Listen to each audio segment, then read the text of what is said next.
Yeah, that is a question that always gets me startled, like tell me more about yourself. Yeah. But, just to put it very briefly, well, you already know my name. And yeah, my day job is I work as an officer with an oil company. But besides that, I'm someone who always have had an interest in research pertaining to sustainable manufacturing. And that is something that I've spent quite a lot of my time, learning, not working, but rather learning and kind of exploring that whole field while I was still doing my engineering.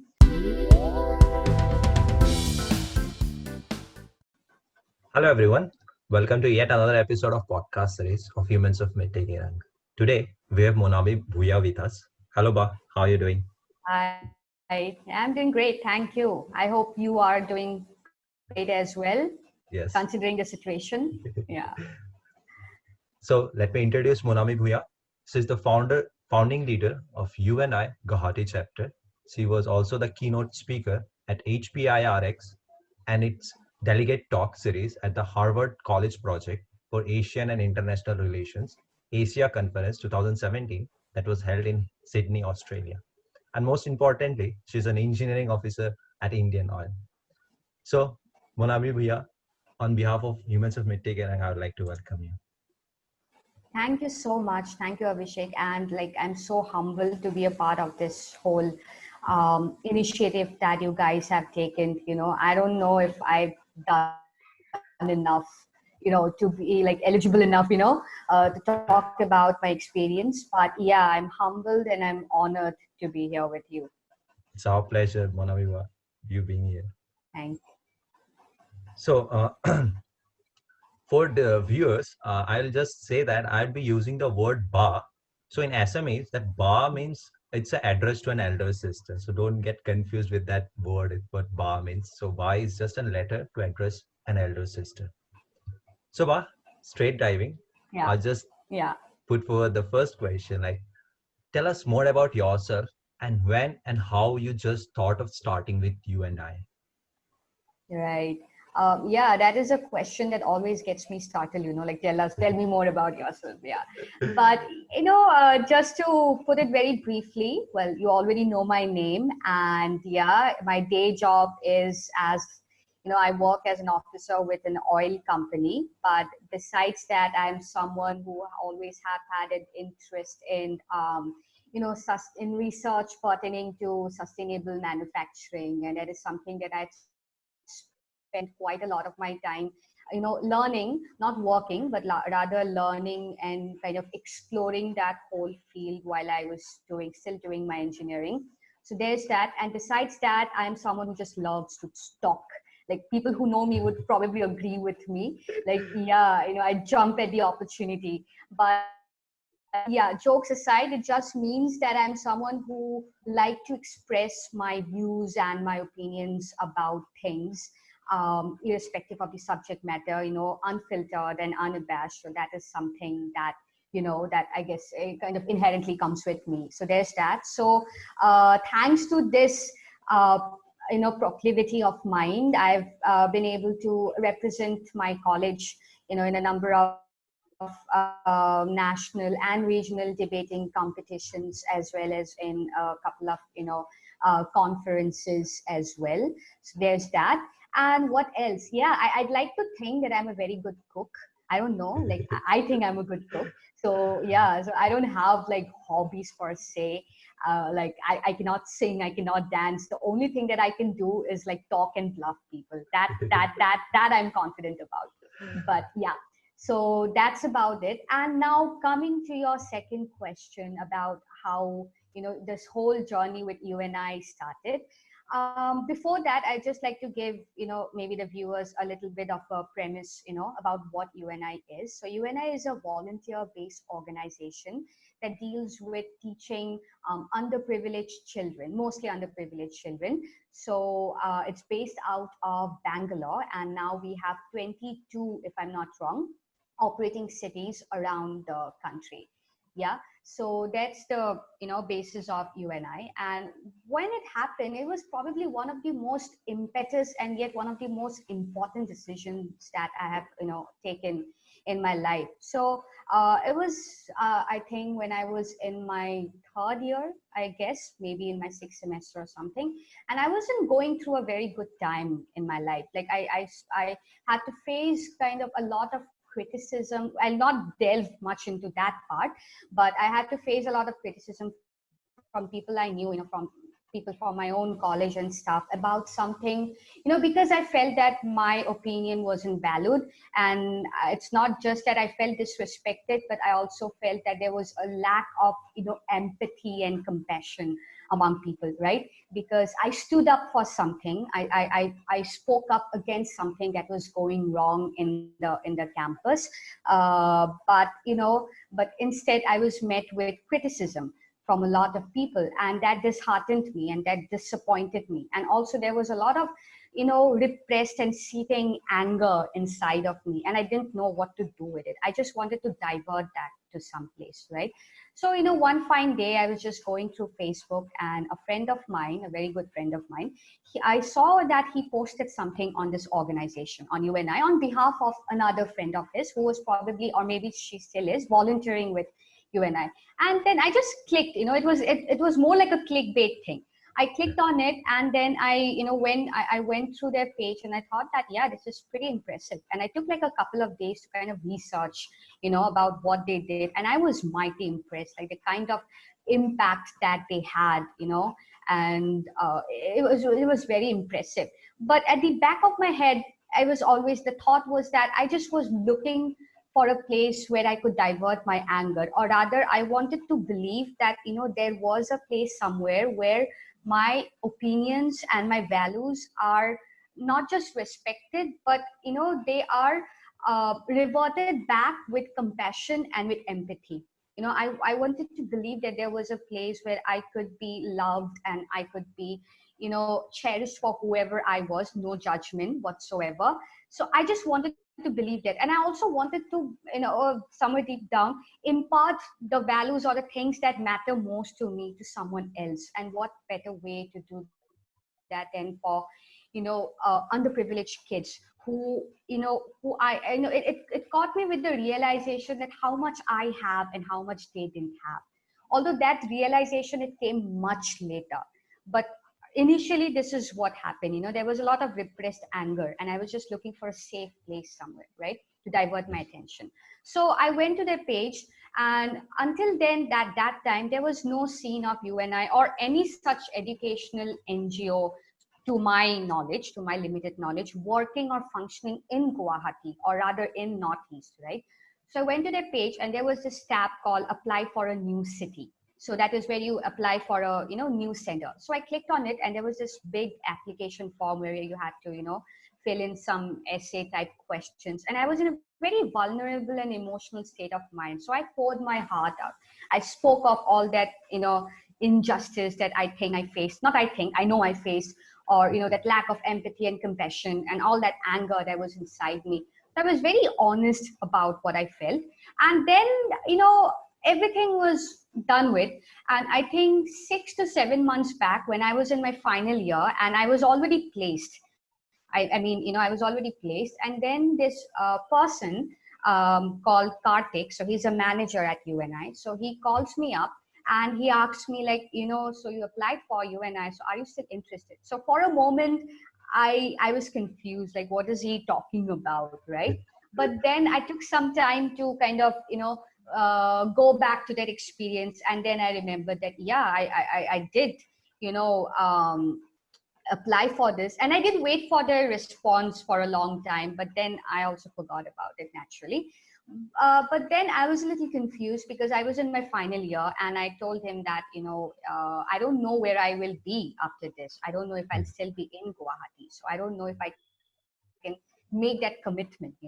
But he said that you're here for at least 6 months, and we need that groundwork to be done, to find a suitable shelter, a center as in a shelter home, with which UNI has, makes like a contract or an MOU, and we go to those shelter homes, orphanages or maybe government schools, and we voluntarily teach their children. So that is, what UNI does, over and all, very, very briefly.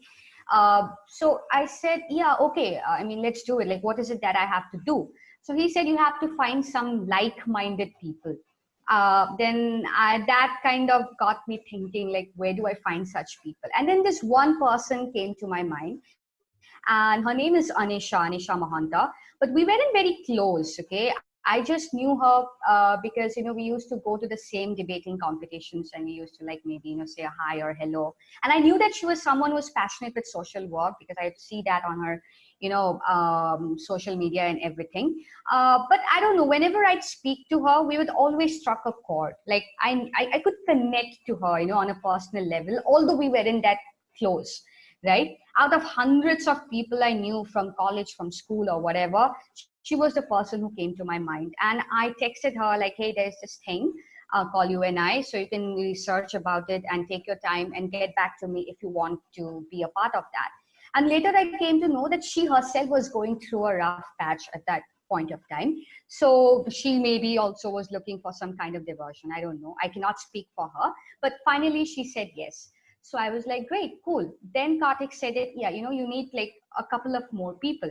So we started sharing stories and everything. Then a junior of mine, Namami Gautam, so she said that she was very much interested. There were a lot of people who were like interested, so to speak, but then later they just they walked away. But she was one of those people who was like consistent. She kept calling me, and she wanted to know about all the details, and I shared everything with her. She applied, and then she came in the team. And then there's this another guy, a very good friend of mine, Nihal, who also I came to know through all those debating. And Anisha was the one who got him into the team. And then there's this beautiful person named Surya.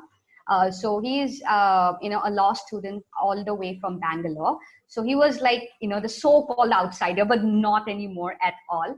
Yeah, so I'm just mighty impressed by the way that he completely blends in with everyone. And I think that's the beauty of our, culture. Like everyone, we come from different places with different backgrounds, and yet we kind of sort of all blended together. So he came to know about it there itself in Bangalore, but since he was a student in Guwahati, so he didn't know how to be a part of that. But he got this information that we are also starting a chapter in Guwahati, and then he came to the team as well. So there was like 5 of us, so what we call the founding team or the founding leaders. It wasn't just me, but the 5 of us together, and we started the groundwork. There were a lot of hardships and a lot of challenges, but finally we started with our first center, which is in Guwahati itself. I'm sorry, I cannot reveal the name of the center right now because there are some policies that the organization has to follow. But yeah, so it's an all-girls center, and they set up beautiful, beautiful children. I mean, you just melt your heart. I mean, that's the whole reason we are here, right?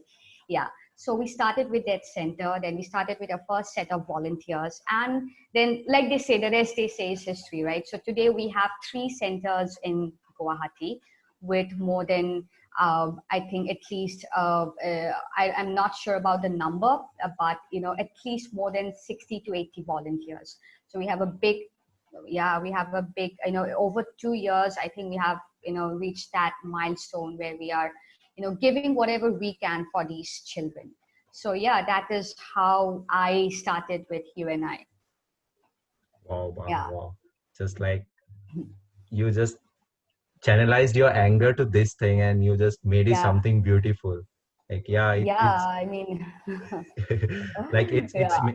it's making many of the children's underprivileged children like Mhm. worth it. Like, so Mm. yeah, that's great. That's great. So, Thanks so much. tell us more about you and I. Like, it's a Yeah. description that you gave that it is a Yeah. underprivileged student Yeah. working section. So, give us Uh-huh. more insight about that. Yeah, sure. So delving into that, so UNI, like I said, is an NGO based out of Bangalore, right? And they actually have 2 sections. One is UNI Teach, of which I'm a part of. Another one is UNI Care.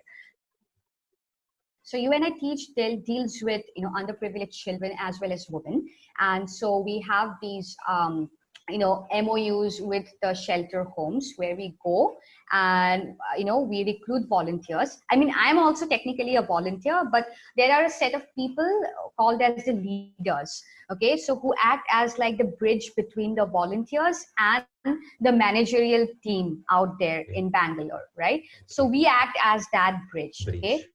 So we train the volunteers about certain policies that they need to follow, and also about the curriculum. So it's not just like teaching for the sake of teaching. So it is a very well structured, streamlined process that we follow. So based on the level, there are pre-assessments, for the kids, and based on the levels, they are assigned into different groups, and based on that, Bangalore team, I mean the head office, they send over books and other resources for our kids. So we also have tuition, which Guwahati has just entered, into. So we're venturing that out as well, where we, guide. I know we help them, we assist them with the school curriculum as well. But so far as the UNI curriculum is concerned, this is different from the school curriculum. We mostly deal with spoken and written English, because these kids, I'll be very blatant about this, but they go to government medium schools and they don't get that one-on-one interaction, right, with the teachers, okay? Yes. And unlike us, the privileged lot, they don't have like personal tutors, and most of them are like first generation learners, so they cannot get that assistance from their parents or from their primary caregivers either, right? So this is where UNI steps in. We try to give them that one-on-one interaction with the volunteers. So we have a 1:3 policy. That is, one teacher can teach at max 3 students. Wow. So it's not like in school, even in school, I think all of us must have faced it, where the teacher puts his or her concentration on just a few bunch of people who sits on the first bench, right? I faced that personally, and that made me feel very bad about it, right? Yeah. But still, I had that support system somewhere down the line. I had my mom, or I had people to whom I could reach out to. I had the monetary support as well. These kids, they don't. So that is where they come in. So we have this 1:3 ratio. So irrespective of whether it's tuition or normal English curriculum. So there's UNI Teach, and then there's UNI Care. So I won't be able to give you much detail about UNI Care since I'm not personally involved with that. But UNI Care, in short, deals with say mentally challenged people or abundant adults and young adults as well, and they have a lot of vocational training and even like therapy as well. So they provide that sort of services for free of cost to these people as well, and they also meet up with these people to give them that feeling of society which they are mostly deprived of. But then again, like I said, I can only give you a more detailed and kind of description about what UNI Teach does. That is what we are doing here. So yeah, so that is in brief about UNI. So you can always check out their website. You just need to Google UNI. It's just U and, that is the and symbol, and I. Yeah, you can just go to their page and you'll find all the dates out there if if any of you are interested. Oh, ba. So like we have volunteers, we get volunteers, like we are privileged, we know this opportunity you can dwell into. Yeah. But the underprivileged students, they aren't aware about this, right? Yeah. So how do you get that students into this UNI? Yeah, so thing is, how it functions is that so we had when we started off, we had a hard time finding the right shelter home or the right center for us. Okay, but thankfully Anisha, she had this contact because she had worked with those children, those little girls before, right? So so I think the challenge is not just to find a shelter home. That's the easy part. The challenge is to get those children to actually sit down and make them understand about what it is that we're trying to do. Because these children, they come from different types of background. Some of them might have economic problems. Some of them might be even rescued kids. Some of them might be orphans, right? So first of all, they seem to be at a loss, like, what is it that's happening? But eventually they come around. But then there is like, then, they kind of start forming this very intimate bond with the volunteers, which is very beautiful, by the way. But at the end of the day, the hardest part is to make them realize that this is not something that's going to last forever. I mean, at the end of the day, we are volunteers, will come in, will go out, and then another set of volunteers are there. But these children, they're always longing for that affection, more than anything, more than studies or anything else. They're always longing for that affection and that love and that care, okay, which they missed out on for, most of their life so far.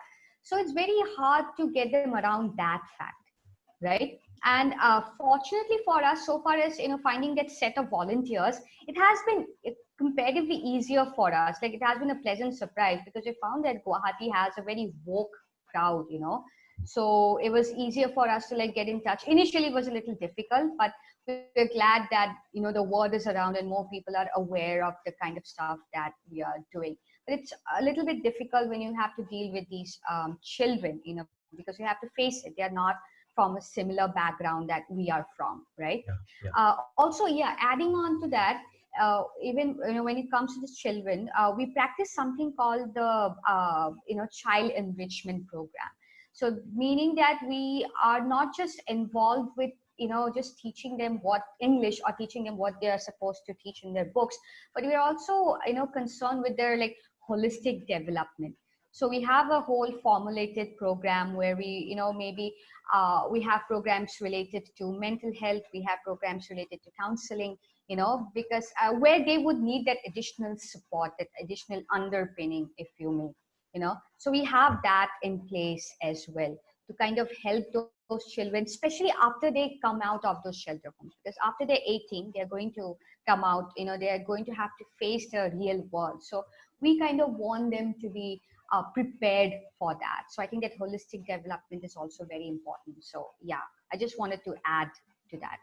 Yeah, that's perfect. Like, education can give you that knowledge about like being a theoretical, but you also should have that practical experience. Like this Indian education lags behind this practical education. Definitely, I agree. I couldn't agree more. Like this new education policy might bring something good, but still now it's bad for us. So Monami Ba, if someone wants to start with this UNI, like what's the structure of volunteering and how should one get with that if someone wants to join the mission? Right. Great. So, first of all, you need to go to this site, of course, and it is a very, succinct site. So you'll get all the information. But if you want to volunteer for a city that's already in place, then you just need to go to the link and you need to apply as a volunteer. But you can also, apply as a leader. Like if you don't want to directly teach, but you want to take in more of those managerial roles. So if you think that, it depends on what you want, right? Like if you think that, like personally for me, I think I'm a better manager than I'm a teacher. Okay. So yeah, especially now after I'm, with all my, day job and everything. So I think this role like fits my bill. So it depends like what you want. Do you want to be a leader, like sort of, managing things, or do you want to directly teach children, right? So you can go there, but irrespective of that, there is a certain commitment that you have to, keep in mind about. So a volunteer needs to devote 2.5 hours of their week for the children. Okay, mostly that is weekends. Mostly for most of the centers in most of the cities, it's weekends. It depends now. It might be different from for different cities, but it's mostly on the weekends. So 2.5 hours on the weekend might not sound like that big of a deal, but then I would be lying if I said that it was easier. It was easy, okay, because it's not. No. Because you have to, like I said, it's not just you come in and you like teach them a chapter and then go back home. No, there's a whole systematic process that you need to follow, and you need to have this commitment for 9 months. That is for one academic year. So in short, it's 2.5 hours for 9 months. So if you think that you will be able to give that commitment for this cause, then you would you should definitely apply and you'd fit the bill perfectly. So yeah, 2.5 hours a week and 9 months in short. That's great. Like yeah, it's enough. And also yeah, it's enough. And also, if you want to start a new city, maybe, if you want, then definitely, you can also get in touch with, I don't know, like, you can get in touch with me personally as well, if you have my details, if you want to share those details, or else you can just go to their page and you can just apply for a new city, just like I did, maybe. So yeah, you can do that as well. But there are already 23 cities in place, 22, sorry, as per the site. And there are new cities being added, so yeah, so we're growing as an organization. There's a big pool of volunteers, so yeah, so that's about it. That's great. Like Yeah. I personally believe that a teacher teaching a bunch of students, you getting less attention. Like as a students, we used to feel that Mm, yeah, if we get a exactly. personal attention, we can do much better in that Yeah, field. Like definitely. here the volunteer itself and youngster and teaching another youngster Mm. would be more connecting thing. Exactly. And that's what I said, right? Like, the kids, also the volunteers, they, they build this connection and they build this bond, and it's so beautiful to watch. I mean, I cannot like express that with words right now. You'll have to be there to see. But you'd find a number of times when, the children and the teachers would be crying and laughing with each other. And it's beautiful. Like I said, initially it was some kind of anger. I wanted to divert my anger into something else. But then eventually I realized, like, what UNI is to me. It's not just an organization, it's a place where have met some of the most wonderful people. Those are some of the people with whom I'm the closest with right now. And although it's been like, what, hardly 2 years that I've known them, but I'm very close to many of them. And the children, oh my god, I mean, I used to be someone who didn't like children so much. I'd be like, children, like, I used to stay away from children. I don't know, like, for some reason. But these girls and even these boys, we have both, we teach both boys and girls. The center where I work for, we just teach girls, but there are two other centers where those are all boys shelter Right. homes. So yeah, so I mean, they melt your heart. And at the end of the day, when you meet them, when you see them, you realize the kind of privilege that you have, that realization that Yeah. strikes you. And if you have the ability to give something to someone, if you know that you have the ability, be it through money, your time, or energy, or whatever, I don't think there should be anything in the world to stop you from doing that. Yeah, Yeah. that's true. Totally true. So, like, Yeah. is there any incident with you, like, you really felt that, like, we are the much privileged on any note, like it's been on monetary or it's been education, like any incident that happened with you, like you Yeah. felt that, uh, yeah, we are much yeah, more privileged. definitely. I think it has happened more than once. Like, I cannot, like, like, pick one Pinpoint. incident out of the, yeah, fish bowl. But it has happened a lot of times, because we'd see, when we go to the centers, and we'd see not volunteers, sorry, kids telling us, like, I think it's a collective experience for all the volunteers and not just for me. And they'd say that, okay, your watch is so nice and you're wearing such a nice dress. And you'd see that, I don't know how to put it. There's just yearning in their eyes, like, okay, ma'am, or Baido, as in a ba, as you said, they have these things that we don't, and they are smart enough to not be so blatant about it. But at the end of the day, they're just kids, and we see that, right? We see that, and we see how excited they get when we go into the centers. And whenever, especially, yeah, whenever there's any kind of celebration, like, Yeah, especially celebrations that kind of especially celebrate relationships, like maybe Mother's Day or yeah, Father's Day or Raksha Bandhan, okay, or Teachers Day is okay, it's still fine. So even during Raksha Bandhan, they'd make these handmade rakhis for all the teachers, irrespective of whether they're a male teacher or a female teacher. And they'd make these cards for them, and they'd say things like, I've never had a brother, or I've never had a sister, but you are like a brother to me, you are like a sister to me. And to the point where they'd send, they give them Mother's Day cards. and I mean it would bring all of us to tears. So Yeah. there was this one kid, she said that she lost her mother, when she was very young. And but she said that, she wrote that, she made that card for her volunteer, for a teacher. And she said that, you are like a mother to me. Now that I don't have a mother, you are like a mother to me. So that, even having a mother is a privilege for us. Yes. Even having parents is a privilege for us, and it's not for them. But it brought all of us into tears. But then what hit me most is that this volunteer, she's not going to be here forever. At one point, she did leave later because she had other commitments, of course.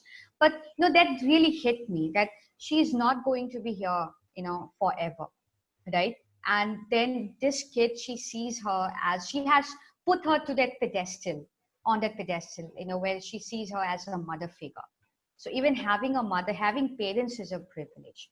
And also personally, I've always felt, before I joined UNI, that I'd always sulk, like, why did this happen to me?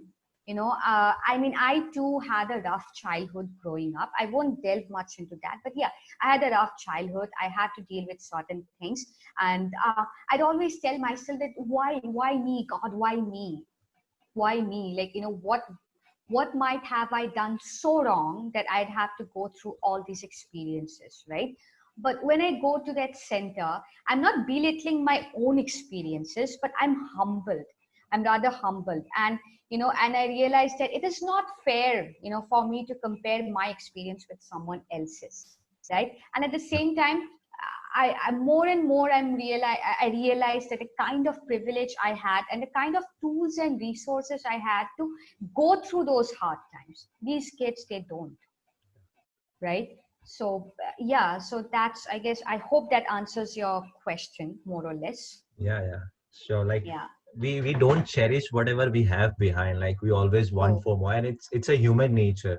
But we should Hmm. always look down. Like we are much more privileged. We even have electricity at our home, but many are there Yeah, who are still studying I agree. beside candles.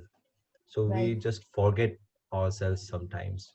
So we should Definitely. cherish every time. So like you being indoors in corporate world, so Yeah. how do you manage this all stuff being a corporate lady, and again back to this social Yeah. thing? So how do you Uh, manage all this? yeah, it wasn't very easy initially, to be honest. And I even had to be intervened by my team about this. Like, hey, do you want to do this? I mean, they weren't rude at all, but just Yeah, saying. So, I mean, they asked me, like, with all due respect towards me, they asked me, like, will you be able to, like, handle this? Because we're seeing that, you're not able to maintain, or you're not able to kind of manage, right? But at the end of the day, it really comes down to what you prioritize, like yeah, what you think is important for you, right? And yeah, once you're able to convince yourself that this thing is important to you, and especially if you are able to convince, and if you are to, if you're able to kind of believe that this thing that you're doing, it adds value to your own life, first of all. And yeah, then I think the rest of the things, it gets easier.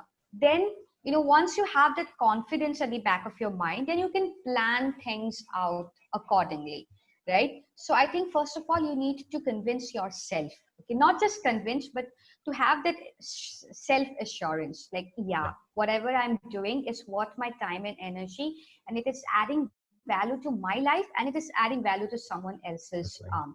life as well. So I think that's very important, and the rest of it becomes easier.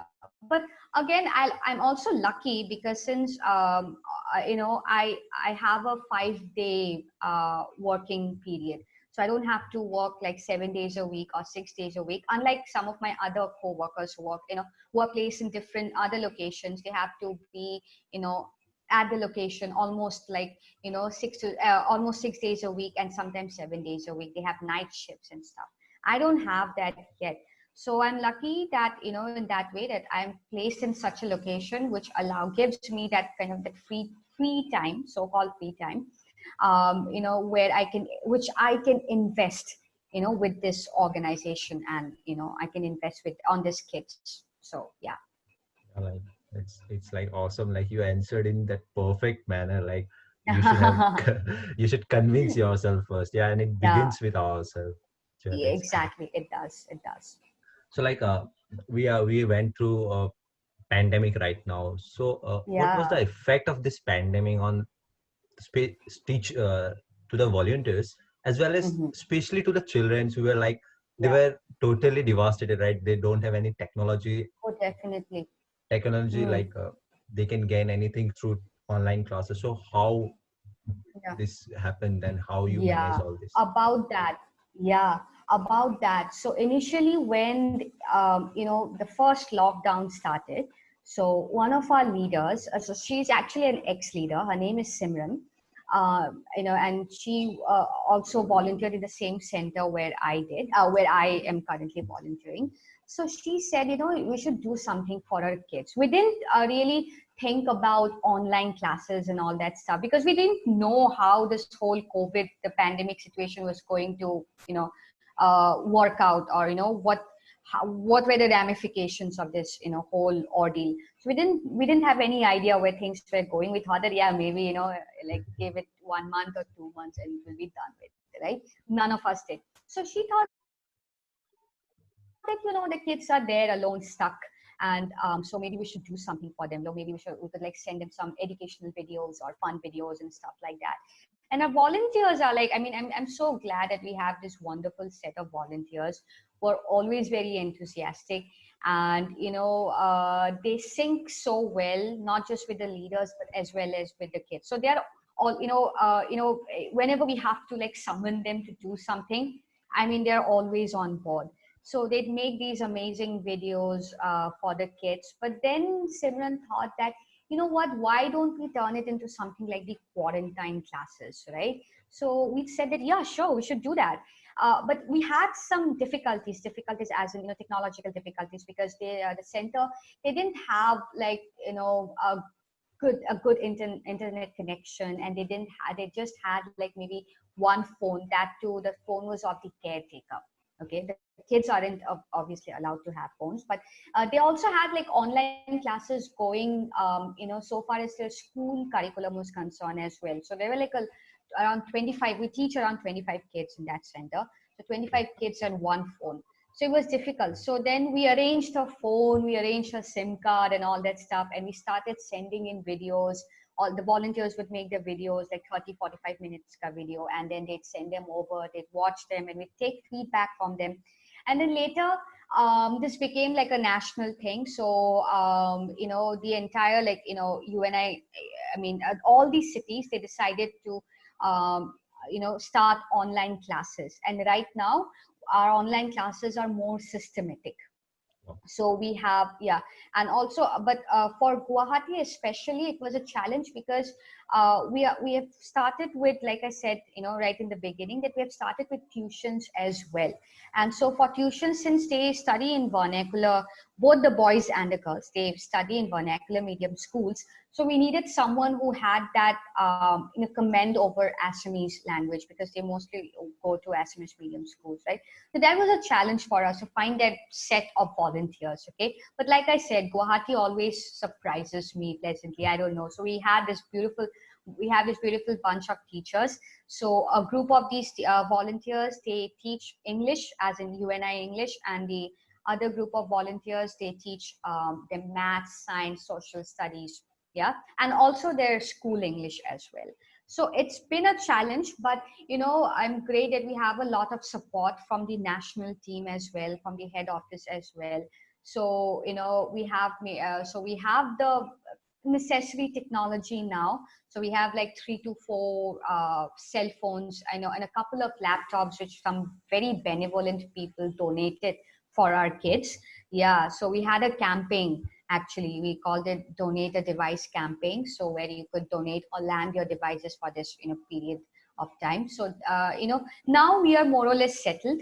So there are challenges, there are like technical and network issues, but yeah, we could accomplish that over a very short period of time, with a lot of planning and everything. So yeah, pandemic couldn't really get to us, I guess. Yeah, Oh, I mean, yeah, it really couldn't get to us so much, because at the end of the day, we don't want our kids to suffer. We don't want yeah. our kids to like miss out on things, right? So that was the whole motive behind this. So we worked on it, and yeah, now more for the most part, we are settled. So yeah, classes are going on, and volunteers are sending in videos. We are also doing live classes over Zoom, and yeah, so it's going well, I'd say. Like just a single line for this, like where there's a will, Yeah, there's a way, always. yeah, I know. Just Yeah, yeah, just you have to act on that, and that's yeah, great. yeah, go on. I just congratulate you that you said that this pandemic really didn't get this UNI Foundation. Just Yeah, congratulate on this. thank you so much. And I think it's also because we have such a relentless team, a team of volunteers, and all of us, we come from different places. Like I said, some of us work, some of us are still going to college. I mean, we're still in college. But irrespective of our backgrounds, or, of our educational backgrounds, or of our, family backgrounds, or whatever, we come together and form this, I think, this beautiful, um, this beautiful kind of, I don't know how to put it, but we're this beautiful group together, who just work. For some reason, we just work so well with each other, in spite of all the deliberations and the debates and everything. At the end of the day, we know that we have our backs for each other, and that Yeah, we are there to help and support each other, not just in terms of you and I, but also in our personal lives as well. So I think that also matters, to have such a supportive and a healthy team by your side. So yeah, yeah, that's mandatory to have someone's back when you are definitely. working with this like huge organization. That's Mm-hmm. great. So moving to end of the session, Ba, I Yeah. just I would like to ask you like few tips on how we should use our time judiciously, and how by making our time effective also, and also if making effective for the others.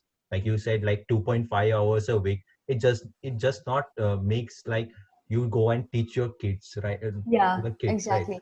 But you Mm. also It's gonna a whole learn commitment. something. You're Yeah, gonna also learn exactly. something. So Mm. like any tips on that?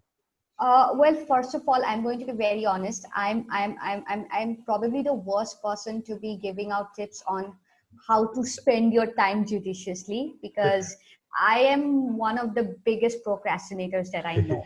Okay, so that's there. But jokes apart, like I said, I'll again go back to that point where I said, ki, you need to first of all convince yourself that you want to do this for real. Okay, you need to understand that you're not doing this for the sake of doing it. You're not doing this to kind of make your resume look good. No, you're doing it because it adds value to your life, first of all. And once you are sure of that commitment, once you're sure that this is a cause to which I am willing to give my time and my energy to, right? Then the rest of the planning, it becomes easier. And again, like I said, it also benefits you if you have like a good supportive team by your Yeah, side, right? Who understands your needs, okay, and who understands your priorities, and who is willing to kind of willing to be flexible, and and to kind of amend themselves to your needs, and you should be also flexible enough to amend yourself to their needs. So there has to be that support system with you so far as the team is concerned. I'm lucky that way.